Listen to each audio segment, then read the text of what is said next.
Gracias por escuchar los podcasts de Radio Nacional. Acceda a todos los programas en rtv.es/a la carta. Espacio en Blanco. En Radio Nacional de España, con Miguel Blanco. Son las 3:06, 2:06 en las Islas Canarias. Seguimos en directo en Radio Nacional, abriendo de nuevo el Espacio en Blanco. Redes sociales también abiertas, en Blanco Radio en Facebook, Twitter e Instagram. 900-137-137 nuestro teléfono y un WhatsApp 633-50-50-11 por si queréis mandarnos una nota de voz, un saludo para decirnos desde dónde estáis. Un placer seguir juntos en este viaje, en este tiempo de misterio. No os perdáis dentro de un momentito que llega Miguel Ángel Ruiz con Conspiraciones, pero antes seguimos con nuestro primer invitado, José Luis Cardero. Vamos con... o te hago algunas preguntas. Bueno, están desde la Ciudad Azul en Argentina, desde Montevideo, desde Nueva York de nuevo, desde Miami, montones de gente escuchando fuera de España y en España en muchos lugares.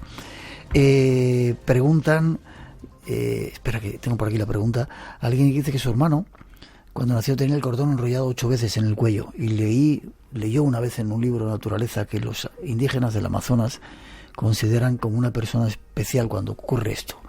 ¿Sabes algo de este asunto? Igual que contabas antes que se iban con esa capucha. Bueno, es efectivamente un rasgo que distingue, por ejemplo, a ciertas personas que más tarde pueden ser, por ejemplo, chamanes. Es decir, pueden ser miembros de esa especie de élite que conserva. Yo pienso que los chamanes, aparte de sus muchas ocupaciones, conservan fundamentalmente el saber sagrado, el saber secreto que viene desde los tiempos más antiguos. Tienen unos conocimientos que no comparten, ¿no? Más que con sus discípulos. Utilizan, por ejemplo, algún tipo de drogas en algunas ocasiones, pero no como la gente cree, que incluso me parece que pagan viajes para que algún chamán les deje fumar o les deje beber. No, eso es absolutamente falso, por lo menos según lo que yo sé. Ajá. Los chamanes únicamente trabajan con sus discípulos o con su discípulo durante muchos años. Entonces estos chamanes normalmente escogen a las personas por este tipo de cosas, ¿no? Porque nacen con algún tipo de señal especial, por ejemplo, lo que es la placenta envuelta en la cabeza, como les pasaba a los Benandante o a los hombres lobo italianos, o con el cordón enrollado, efectivamente, de alguna manera. Es decir, son rasgos que sí determinan alguna de estas peculiaridades. Decían algunos oyentes también que hacía mucho tiempo que no escuchaban esa palabra que has dicho gallega. ¿Cómo era?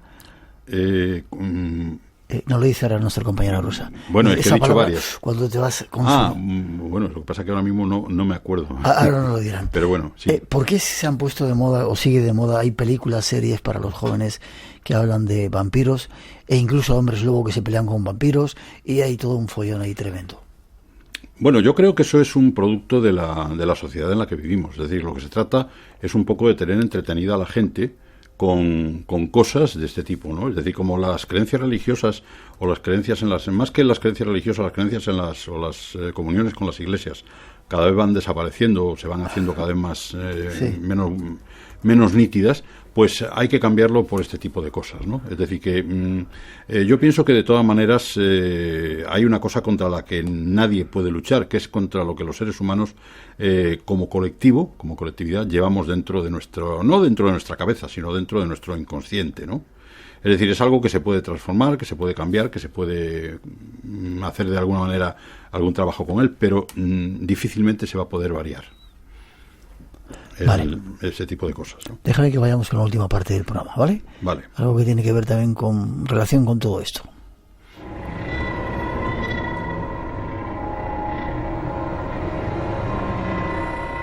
Continuamos en este extraño y oscuro territorio. Y ponemos rumbo ahora hacia las maldiciones. Una maldición es la expresión de un deseo maligno dirigido contra una o varias personas que, en virtud del poder mágico del lenguaje, logra que ese deseo se cumpla. Las maldiciones tienen un papel destacado en las creencias populares de muchos pueblos en forma de supersticiones, así como en sus mitos y leyendas. Según estas creencias, en ocasiones familias enteras son víctimas de una maldición. cuyas consecuencias alcanzan a todos los descendientes de la persona maldita. El poder de la maldición se extiende en ocasiones a determinados objetos. Según la creencia popular, las maldiciones pueden también afectar a edificios, por lo que se habla de casas encantadas, embrujadas o malditas.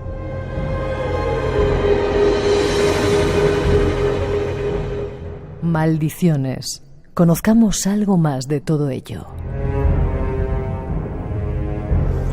La palabra era esmorecía.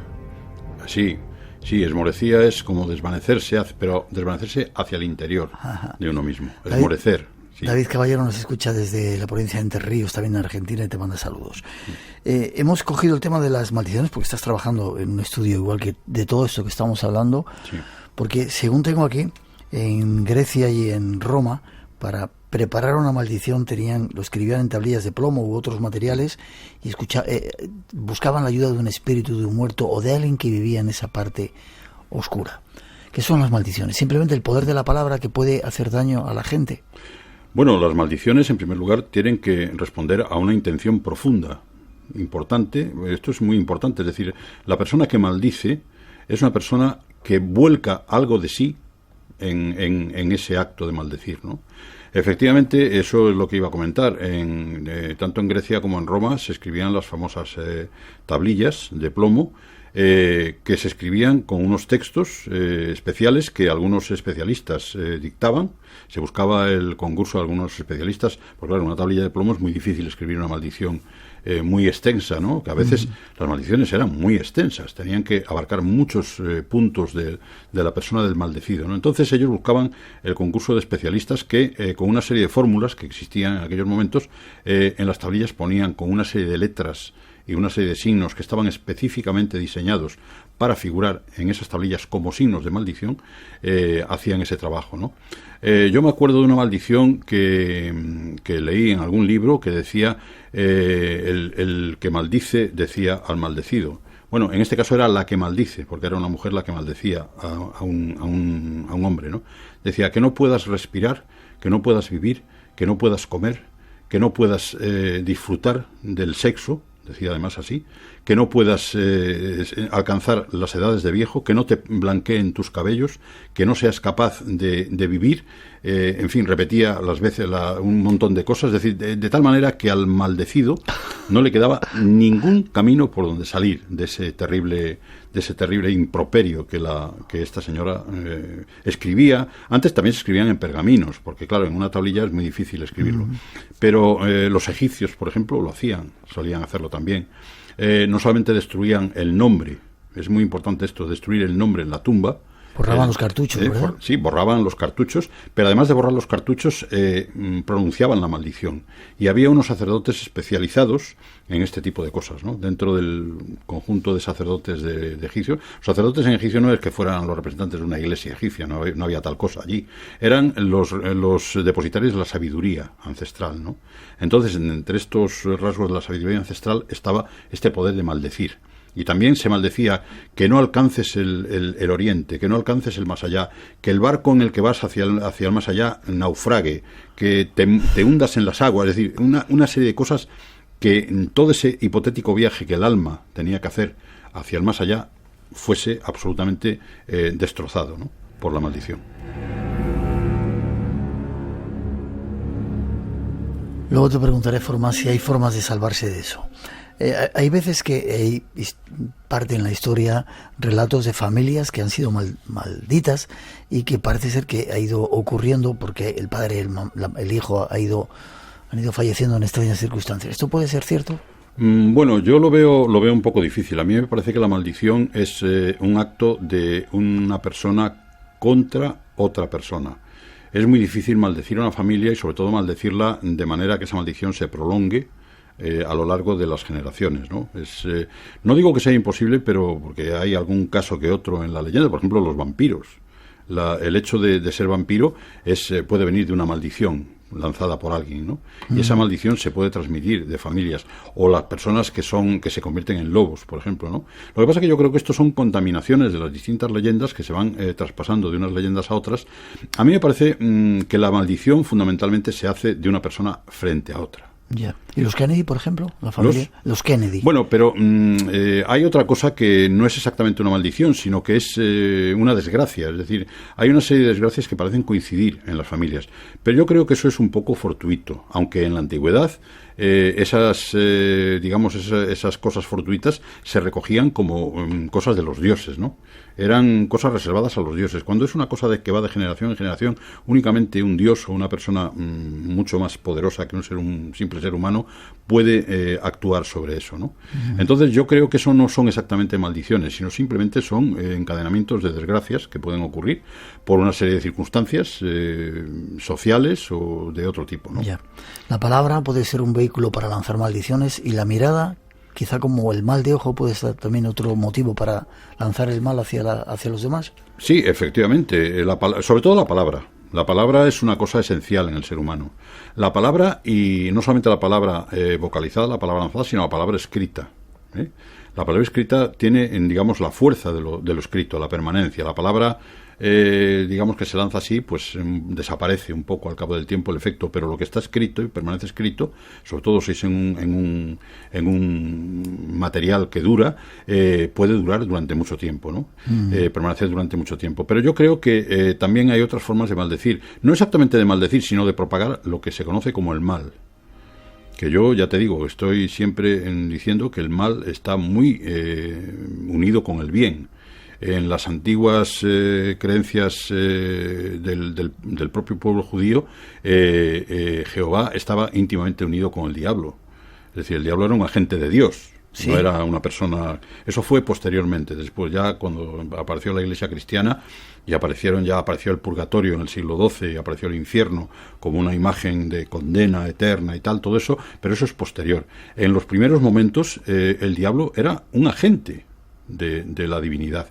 De hecho, cuando recordáis seguramente todos, cuando Jesús estaba en el desierto y es tentado por el diablo, es tentado, y el propio diablo le dice: yo soy un enviado de tu padre.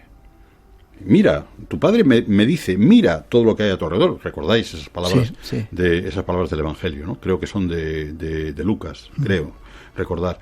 Entonces, ahí el demonio es un agente de la divinidad.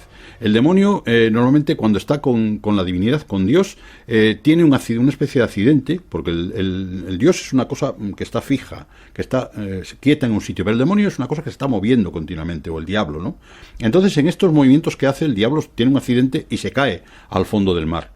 Pero antes de que se ahogue, Dios va por él, lo rescata, tiende una mano desde su altura, se mete en el fondo del mar, lo rescata al diablo y le dice: oye, no quiero que te mueras porque tú y yo no somos lo mismo. Fijaros lo que dice, ¿no? No somos lo mismo, yo soy Dios y tú eres el demonio, pero no podemos separarnos. Tenemos que estar juntos, ¿no? Tú haciendo unas cosas como enviado mío, a veces, o por tu cuenta, ¿no? Pero es una cosa muy curiosa, y esto se propaga también en algunos seres humanos que se creen, por ejemplo, enviados del demonio, y que con ese poder que tienen, a través de su mirada, dicen contagiar ese mal, ¿no? Pero el mal no se puede separar del bien. Muchas veces es una ilusión el tratar de separarlos.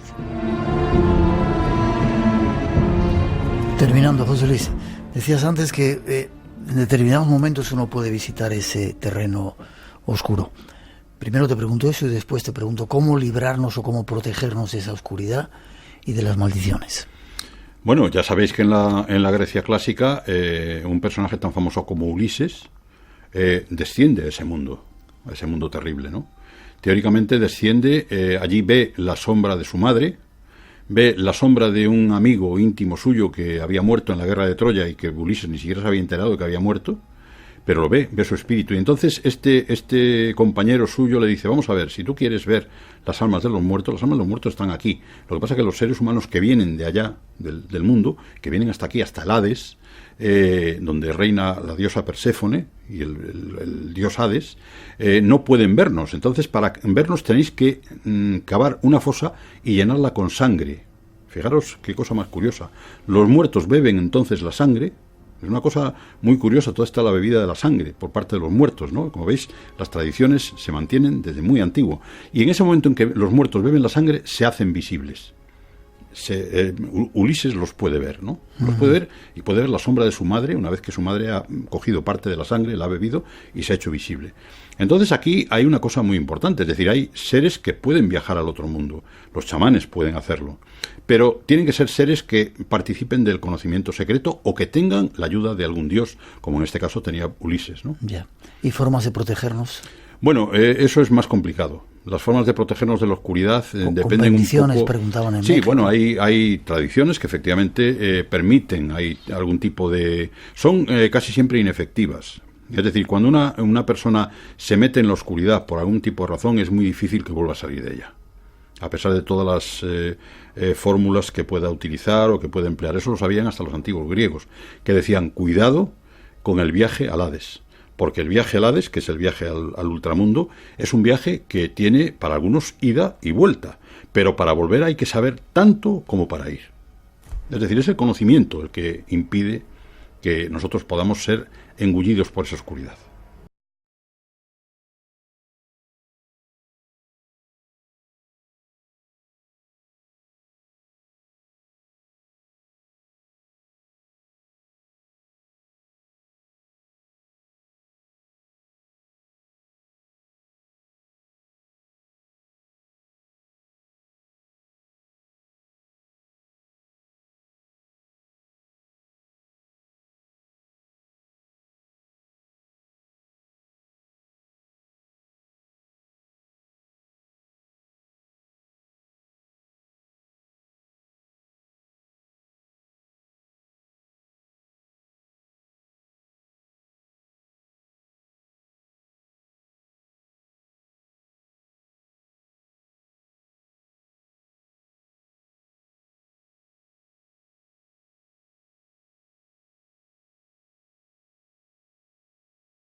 Buena, toma mini, mani mini, nyam bataboro, omere, que moni, nai wade moni pa toma mini, nyamo, mini minute, mini minute, nai wade.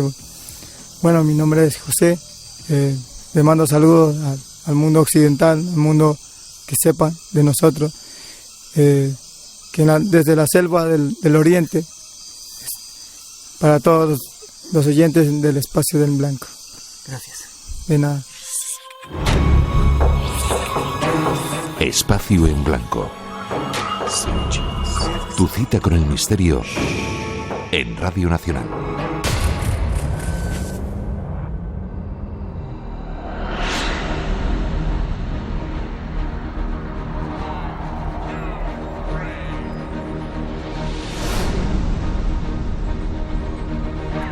Faltan pocos días, tenéis que daros prisa. Nos vamos a Toledo y para hablarnos de ello, no sé si es el coordinador del Congreso, Josep Guijarro. Don Josep, ¿cómo está usted? Pues no sé cómo presentarme, pero en cualquier caso llevo un curro tremendo detrás de la organización, esta sí, de lo que viene siendo el 6º Congreso de Enigmas y Misterios de la Historia. 6, Miguel, y yo creo que has estado en 3 de ellos, si la memoria no me falla. Sí, más o menos. Así que llevas la mitad de este recorrido que empezó pues como un test, como una prueba piloto, y fíjate, al final poco a poco se ha ido animando. ¿Usted casi aprobó? De forma excepcional, como sabes, nos hemos trasladado a un lugar mágico donde los haya, a Toledo, centro de la península ibérica, que es Toledo.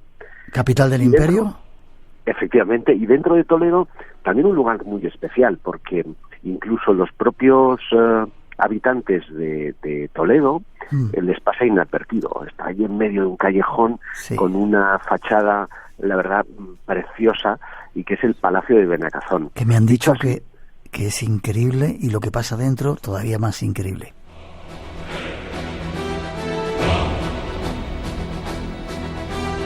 Palacio de Benacazón, el 6º Congreso de enigmas y misterios de la historia, ¿lo llamáis? Así es, y te decía que el Palacio de Benacazón, si bien es muy conocido a partir del siglo XX, porque es reconvertido en museo además toledano, de cosas de Toledo, ¿no? Su historia es más, vamos a llamarle negra, oscura, porque se dice, no está bien documentado, al 100% documentado, que fue una de las sedes de la Inquisición en Toledo. Y hay un patio, el patio de los presos, se le llama así, en donde los antiguos reos, quiero pensar en ellos, en muchos herejes, en muchas brujas y brujos, pues esperaron sus últimos días en ese patio, donde ahora, curiosamente, y por esos avatares que la historia tiene, pues fíjate, los herejes van a invadir el palacio, sí, pero para documentar las cosas, ¿no? La cantidad de cosas que tienen que ocurrir ahí a nivel espiritual, y espero que no salgan esa gente del pasado y quiera hacer con nosotros, como herejes que vamos a hacer allí, lo que hicieron antes. Díaz. Bueno, pues tenemos una amiga común que a lo mejor los percibe, porque tú conoces perfectamente, igual que yo, a Paloma Navarrete, sí. Una de las miembros iba a decir miembros, se me ha quedado casi el vocabulario Paloma Navarrete, que es una de las miembros del grupo EPTA, del Padre Pilón, ya fallecido, y una de las colaboradoras del espacio de Iker Jiménez en la televisión, estoy seguro de que puede percibir cosas, como les puede percibir nuestra presidenta, ¿no? Laura Falcó, o alguno de los muchos investigadores como Pedro Amorós, que lleva allí siempre sus aparatos para registrar voces de otros tiempos y del pasado. Seguro que lo van a percibir. ¿Quién más va a estar? Ya has dicho 3. Pedro Amorós. Bueno, hay un tal Miguel Blanco que seguramente a la audiencia no les suene nada, porque lleva 25 años o más en la radio. Casi 35. Hablando de esto. Casi 35 con el espacio en blanco y mucho más. He restado 10, esto es como la edad. Sí, hay que empezar a quitarse años ya.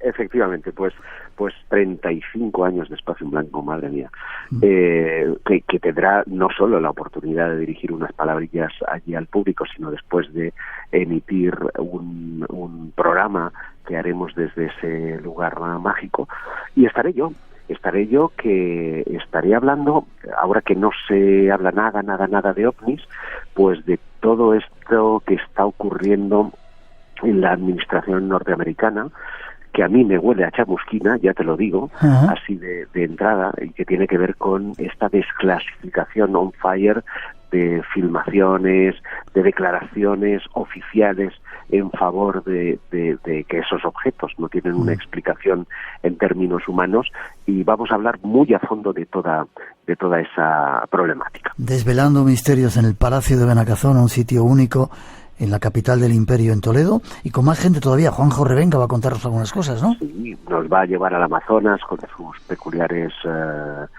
viajes, casi rozando lo sagrado. Lorenzo Fernández y Laura Falcó estarán haciendo una conferencia en la Limón que tiene que ver con las películas, con el cine y lo parapsicológico. Es una conferencia muy amena y muy interesante, y creo que no me dejó a Juanjo Sánchez Oro, también me dejó a Juanjo Sánchez Oro, que como siempre pues nos obsequiará con su lengua mordaz y escéptica en torno a todas estas problemáticas. No os perdáis esa cita. Días 5 y 6 de octubre, 5 y 6 de octubre. En el Palacio de Benacazón, en Toledo. Le pido a tus oyentes que se den prisa porque quedan exactamente 24 sillas. Y 5 y 6 de octubre en un sitio mágico, Palacio de Benacazón, en Toledo. Josep, forma de contacto, forma de conseguir esas entradas. Sí, podéis hacerlo a través de espaciomisterio.com, que es la web que tenemos habilitada para la venta de entradas, y que además tienen de forma opcional la posibilidad, después de que termine el espacio en blanco, de hacer una ruta nocturna por Toledo de mano de dos impresionantes guías que se conocen palmo a palmo la ciudad desde el punto de vista más legendario y más misterioso, y que nos van a llevar a rincones que no presentan los guías normales, que no presentan los guías turísticos, y que yo creo que vale la pena destacar. Eso será 5 y 6 de octubre, espaciomisterio.com. Allí vais a encontrar nuestras caras y la posibilidad de hacer clic allí y ya reservar vuestras entradas. Para no perdérselo, en Toledo, próxima cita del Espacio en Blanco. Ahí te veo, Josep, para abrazarte y para que me cuentes en el programa esas misteriosas cosas que están pasando en los cielos y lo que ocurre en ese palacio, que espero que no nos quemen ni nos hagan nada los espíritus. Fuerte abrazo. Espero que no. Un abrazo, Miguel. Te veo prontito.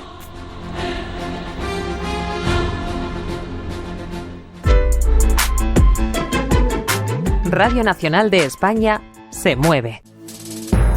Benjamín Netanyahu planea comenzar ese plan de anexión. París, Lille, Nantes, Grenoble y Clermont-Ferrand han anunciado hoy la prohibición a la costa italiana o maltesa. Corresponsales de Radio Nacional. En Londres, recordemos, el juez dio la razón al gobierno. Por primera vez la Comisión Europea será paritaria, la formarán 13. El presidente Trump siempre se ha opuesto a la presencia de las tropas estadounidenses. Radio Nacional de España.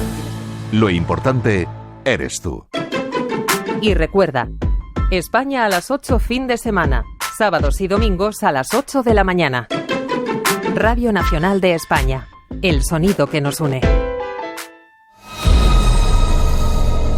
Guía tus pasos hacia lo desconocido. Espacio en Blanco. De 2 a 4 de la madrugada, del sábado al domingo. Con Miguel Blanco, en Radio Nacional.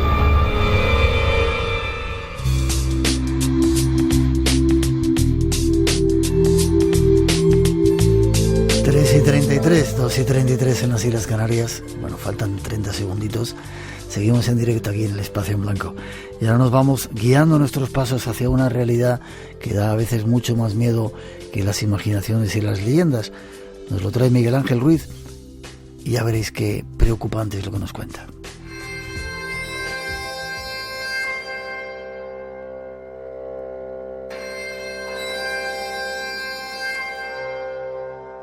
Y vamos con uno de esos asuntos que os interesan mucho aquí a muchos oyentes del Espacio en Blanco y tiene que ver con las conspiraciones. Y para hablar de ello tenemos a nuestro compañero, colaborador Miguel Ángel Ruiz.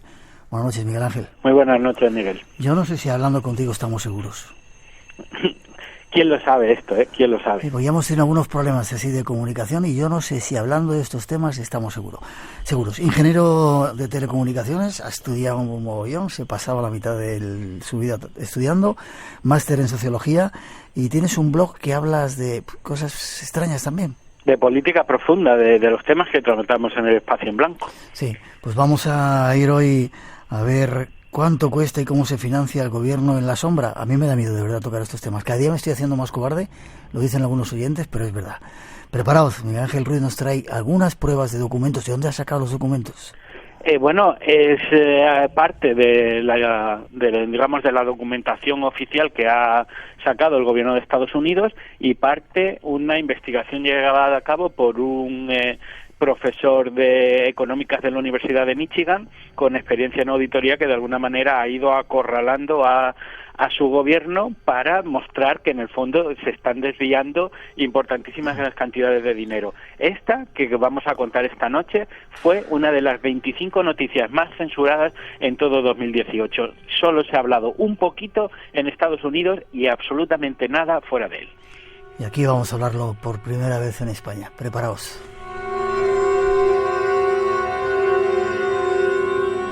Documentación de los papeles del Pentágono que hablan o prueban o por lo menos dan algunos indicios de que puede haber un gobierno en la sombra, Miguel Ángel. Mira, sí, estamos hablando de un informe que se publicó el 26 de julio de 2016 por una oficina de inspección general del Departamento de Defensa.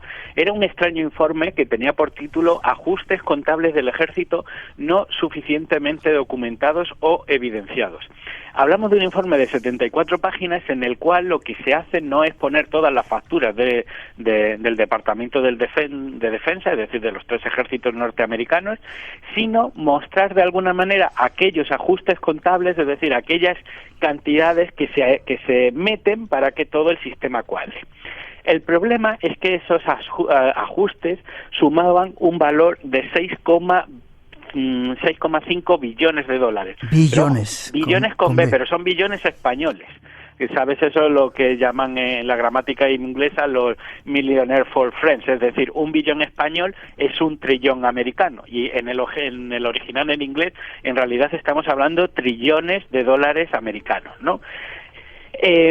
¿Cuál es, por qué esto es importante y por qué estamos hablando de esto? Por una razón muy clara, porque es absolutamente imposible que ninguna de las partidas presupuestarias del Pentágono pudieran tener ajustes por 6,5 billones de dólares. ¿Por qué? Porque eso es 54 veces el total del presupuesto de defensa de ese año, de 2015. Es decir, tú puedes hacer determinados ajustes contables, sí, en un porcentaje pequeño para, digamos, cuadrar tus cuentas, pero lo que no puedes es ajustar 54 veces el presupuesto total.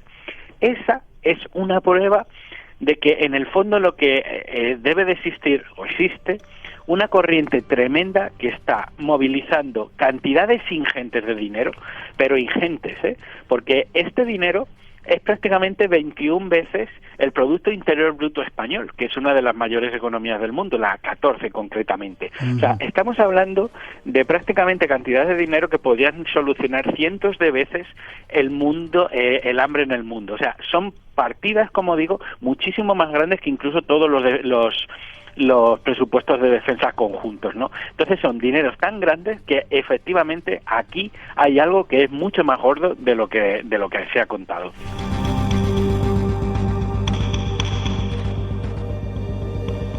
Se hicieron, este profesor de economía hizo una serie de preguntas, una auditoría, y empezó a descubrir todos esos datos de esa cantidad de dinero ya inimaginable que se te escapa a la mente, ¿verdad? Claro, esto date cuenta que es acuérdate cuando se produjo el rescate bancario en Estados Unidos, que generó ríos de tinta en todas las grandes cabeceras editoriales, y esto es 3 veces más a esa cantidad, y curiosamente no ha salido en ningún sitio. De quien hablamos es de Matt Skidmore, que es un profesor de económicas de la Universidad de Michigan, y que yo creo que tiene una historia que debería de ser llevada al cine, porque él se obsesiona con este tema. De hecho reúne un grupo de estudiantes, y lo que hacen es tratar de alguna manera de juntar toda la información posible sobre los ajustes contables que había tenido el Pentágono, el Departamento de Defensa, en todos esos años. Y consiguen hacerlo desde 1998 hasta 2005, es decir, es una cantidad respetable de años, y cuando ellos se dan cuenta digamos, cogen todo ese dinero, se dan cuenta que lo que está faltando realmente, se dan cuenta de 2 cosas muy importantes. Se dan cuenta que el dinero total que falta no son 6,5 billones con B de dólares, sino que son 21 billones, una cantidad prácticamente el triple, o sea, una cantidad inmensa. Y por otro lado se dan cuenta que este tema, en cierto modo, ya se había tratado. Es decir, los militares desde hacían pues prácticamente 14 años eran conscientes de que existía este problema. Sin embargo... Sí. No, sigue, perdona, no te quiero cortar. Aquí hay una cosa que a mí, Miguel, me parece alucinante, me parece muy grave y me parece terrible, y es que el que fuera entonces el secretario de Defensa de Estados Unidos, Donald Rumsfeld... Eso te iba a preguntar, en el 2001, ¿verdad? En el 2001 hace una rueda de prensa para informar a toda la opinión pública, que entonces en aquel momento eran 2,3 billones de dólares los que estaban faltando. Pero la fecha, Miguel, es altamente... Es una serendipia conspiranoica. Eligen justamente el 10 de septiembre de 2001 para admitir a la opinión pública que faltaban 2,3 trillones de dólares americanos de las arcas del Estado. Y lo hacen justo el día antes de los atentados de las Torres Gemelas. Espacio en Blanco, en Radio Nacional, con Miguel Blanco. Y con Miguel Ángel Ruiz esta noche, más conspiranoico que nunca. Son datos que has sacado de documentos oficiales, no te lo inventas tú, ¿no? No, bueno, y aparte la conferencia de Donald Trump la podéis encontrar en internet. Donald Rumsfeld. Es decir, pero poner Donald Rumsfeld, 10 de septiembre de 2001, y allí está la comparecencia. Es decir, tú no puedes decir que esto no se ha hecho a la luz del día. La pregunta es, ¿cómo puede ser una casualidad que elijas de toda la década de 2000 el único día o uno de los días donde sabías que la información iba a quedar sepultada por lo que iba a ocurrir justo al día siguiente. Para mí esto es casi una doble, es como reconocerse culpable por doble vía, una por haber robado el dinero y otra por hacer el anuncio justo antes de esos famosos atentados. Claro, bueno, vamos a dejarlo ahí, pero al día siguiente nadie hablaba de esta comparecencia porque todo el mundo estaba pendiente de las Torres Gemelas, con lo cual la noticia quedó ahí oculta, ¿verdad? Evidentemente, o sea, se sacó de las rotativas.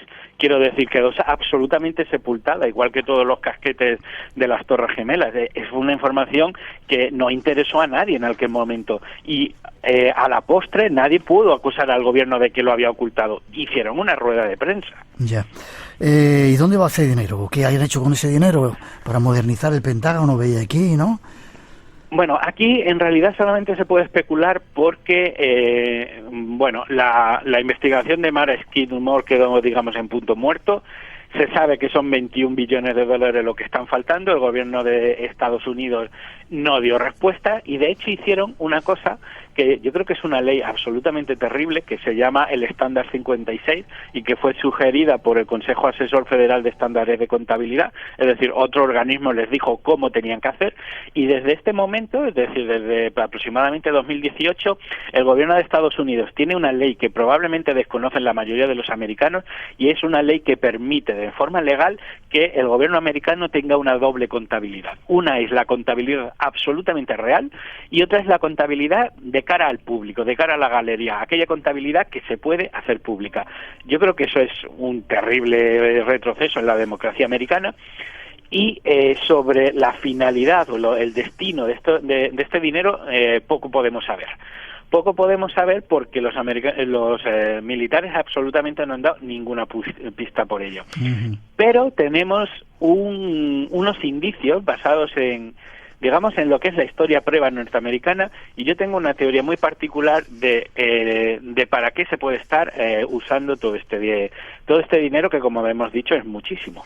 El 4 de octubre de 2018, se aprueba esta extraña ley Estándar 56 de FASAP, que permite a los organismos federales de los Estados Unidos tener la posibilidad, por lo menos, de tener una doble contabilidad. Increíble.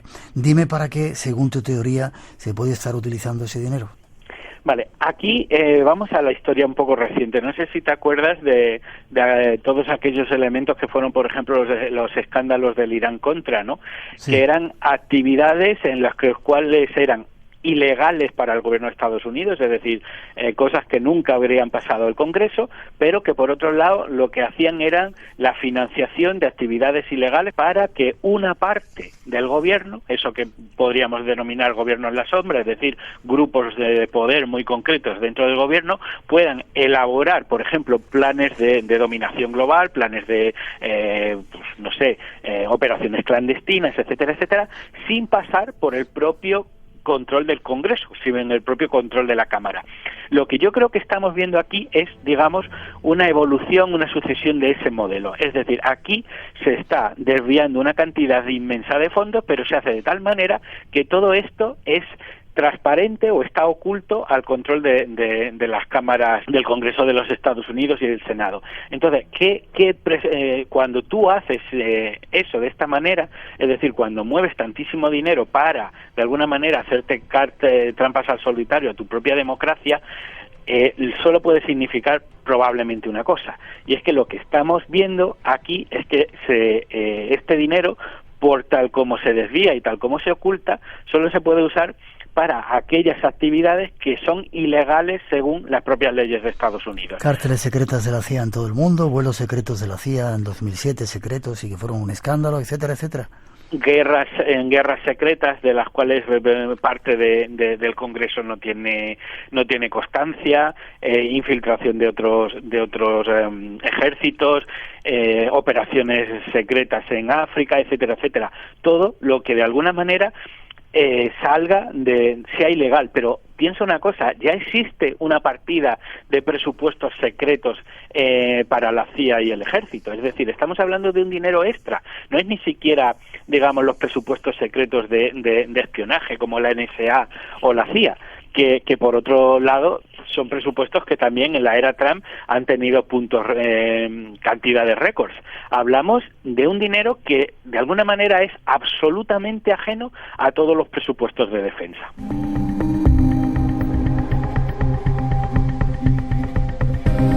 Y todo esto lo está contando nuestro colaborador Miguel Ángel Ruiz. Yo, como soy muy cobarde, lo digo, no nos hacemos responsables de lo que cuentas. No vayas a Estados Unidos porque igual no te dejan entrar. Pues no, pero bueno, la verdad que todo este tema es quizás una de las conspiraciones más,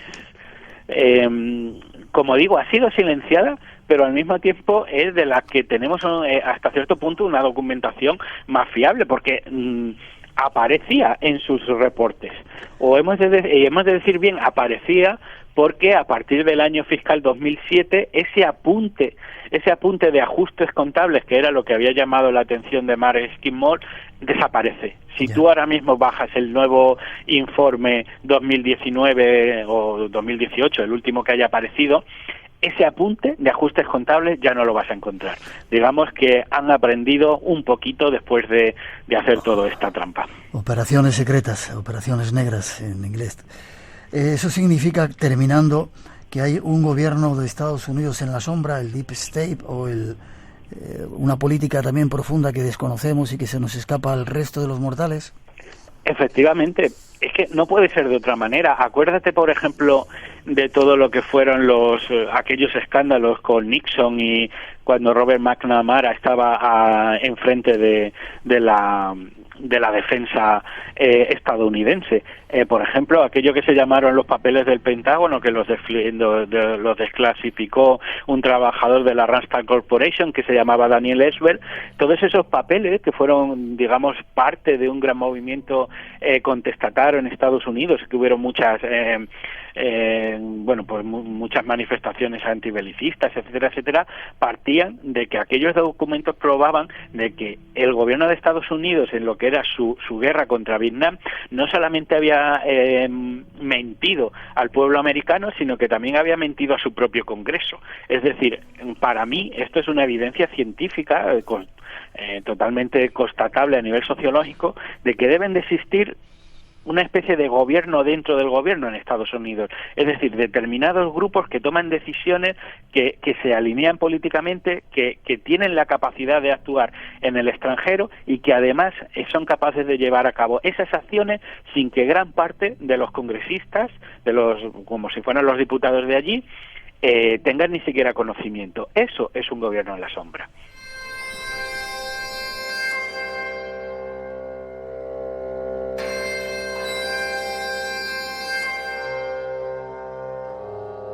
Conspiraciones con nuestro compañero colaborador Miguel Ángel Ruiz.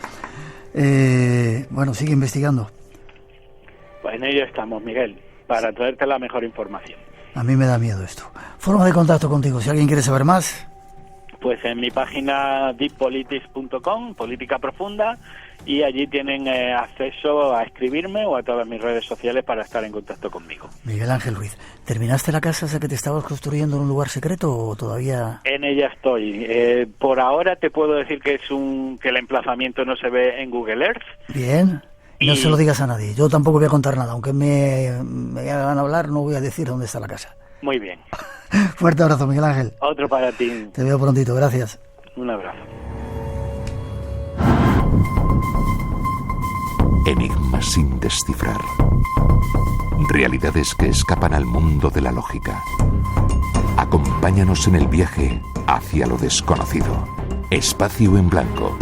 En Radio Nacional de España, con Miguel Blanco. Saludos, Miguel, lo estamos escuchando de Tucumán, Lorena y Juan, de acá de Tucumán, de la tierra de la Pachamama. Un abrazo grande. Muy bueno el programa de Egipto. Mandar el saludo a Ramoncito Álvarez, mi amigo, y a todo el equipo de Espacio en Blanco, el mejor programa de misterio. Un abrazo grande.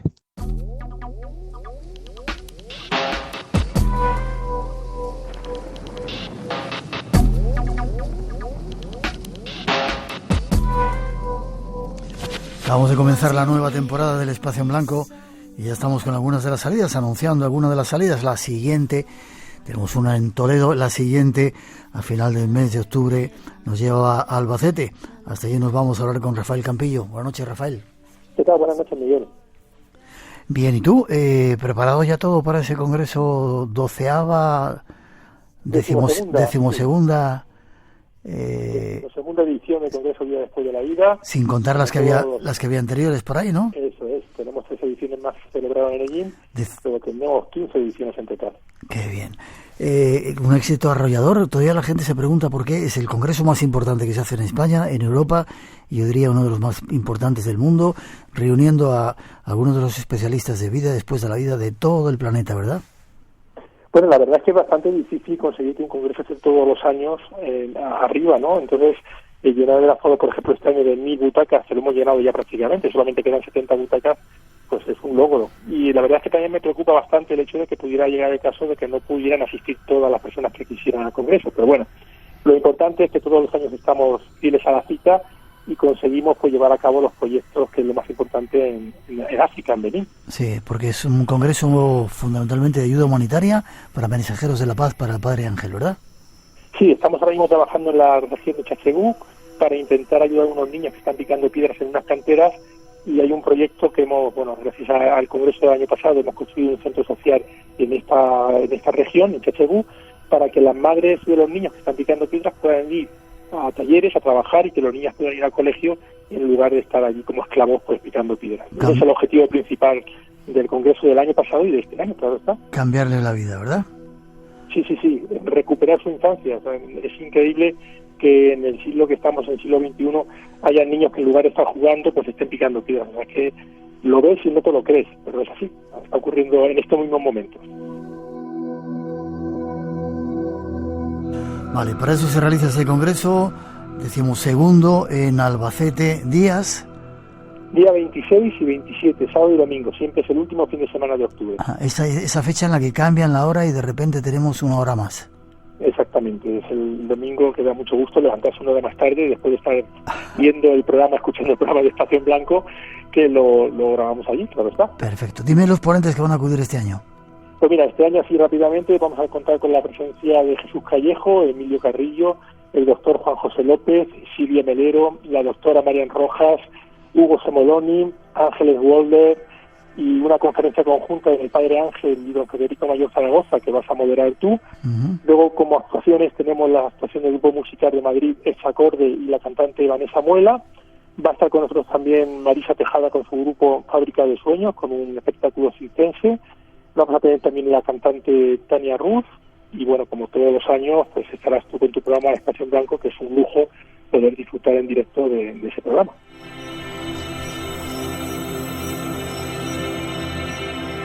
Ponentes de primera línea, importantes en el mundo del misterio y de la investigación de vida después de la vida, música, circo y mucho más, ¿verdad? Más sorpresas todavía. Sí, ya sabes que en este congreso hay una energía muy maja, y además la gente que se repite, fíjate que hay gente que ha venido a los 15 congresos, que ya se dice pronto, desde el año 2001 no ha faltado ningún congreso, y todos coinciden en decir que hay una atmósfera muy especial en el congreso, que la gente se lleva un buen sabor de boca, y casi todos los que vienen repiten al año siguiente. Así es que quien no haya tenido la oportunidad de asistir, este es el momento, quedan todavía 70 plazas, y bueno, pues el proceso de inscripción es muy sencillito. Eso te iba a decir, que aprovechen, de 1.000 plazas solamente nos quedan 70, 930 personas ya se han apuntado a ese congreso. Forma de hacerlo y página web para informarse. Sí, hay una página web que es www.vidadespuesdelavida.es, y hay un apartado dentro de la página que pone inscripciones, y ahí viene todo detallado el proceso de inscripción, que es muy sencillito. Perfecto. Nos vemos prontito, Rafael. Muchísimas gracias, Miguel. Nos vemos muy prontito. Gracias a ti. Daos prisa si queréis venir a ese congreso. Quedan muy pocas plazas, 26 y 27 de octubre, en el Palacio de Congresos de Albacete. Vida después de la vida. Ahí os esperamos. Siguiente salida del Espacio en Blanco. Hasta pronto.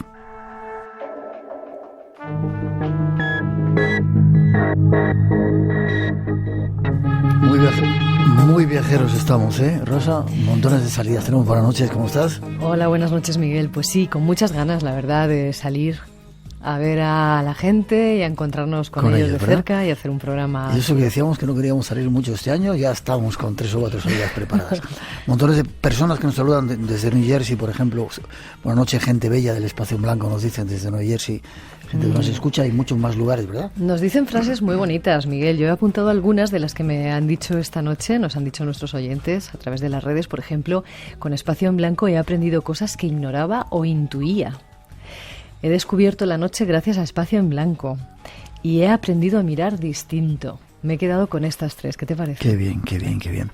También los guarani, estos indígenas con los que hemos estado en la profundidad de la selva amazónica, te contaba que había una palmerita donde había wifi. Seguramente nos están escuchando allí porque se han apuntado al Espacio en Blanco. Algunos que ya entienden un poco de castellano, pues saludos para ellos. No nos olvidamos, no queremos que se pierda esa cultura. Tampoco nos olvidamos de la gente que ha sufrido las inundaciones aquí en España. Ojalá les den esa ayuda pronto, que les llegue rapidito y puedan reconstruir su vida, y lamentamos las pérdidas de vidas humanas. Todo nuestro cariño para ellos, nuestro apoyo. Nos ha también saludado hoy desde Bogotá, Colombia, nos ha descubierto Adri Rodríguez y nos manda un abrazo, y Gladys Camucci también le mandamos un beso, ella está en Córdoba, en Argentina. Y un saludo también muy especial, Miguel, porque te quería comentar que hoy nos ha llamado, como ha podido, Daniel, un peregrino que está haciendo el Camino de Santiago y que salió hace 3 días de aquí de Carabanchel, salió caminando y ahora mismo se encontraba en Añé, muy cerquita de Segovia, y desde allí rodeado de campos, en la oscuridad por la noche, escuchando a José Luis Cardero hablar de los seres nocturnos, pues nos ha llamado para saludarnos y darnos las gracias por acompañarle. ¿Ganadores? Pues como siempre son 5, María del Mar Llagostera de Barcelona, José Luis Portilla de Cantabria, Guillermo Boro de Madrid, Sara Sancho de Asturias y Monsina Fernández de Barcelona. Que nos manden un mensajito con su dirección y le mandamos el regalo. Y gracias a todos los que han estado hoy en Face, en Twitter, en todas las redes sociales, escuchándonos en Radio 1, Radio 5. Qué bonito sentir que hay tanta gente ahí detrás. Y que los veamos pronto, pues dentro de 2 semanas en Toledo, por ejemplo, después, a todos los que puedan ir. Y después en Albacete. Feliz semana, te veo prontito. Hasta entonces. Gracias.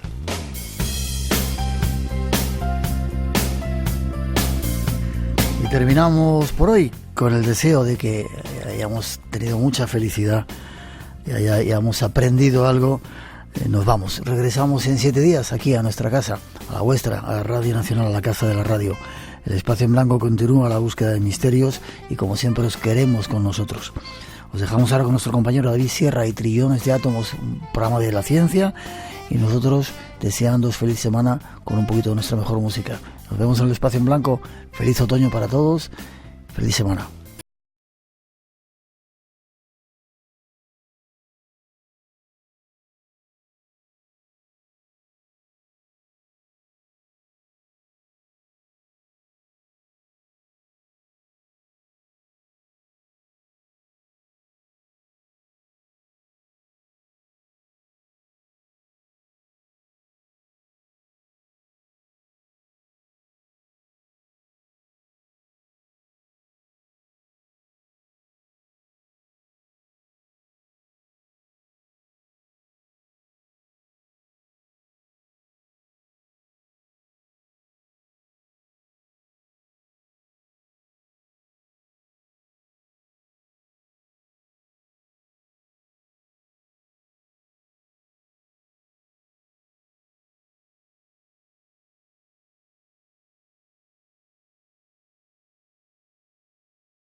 Por hoy terminamos.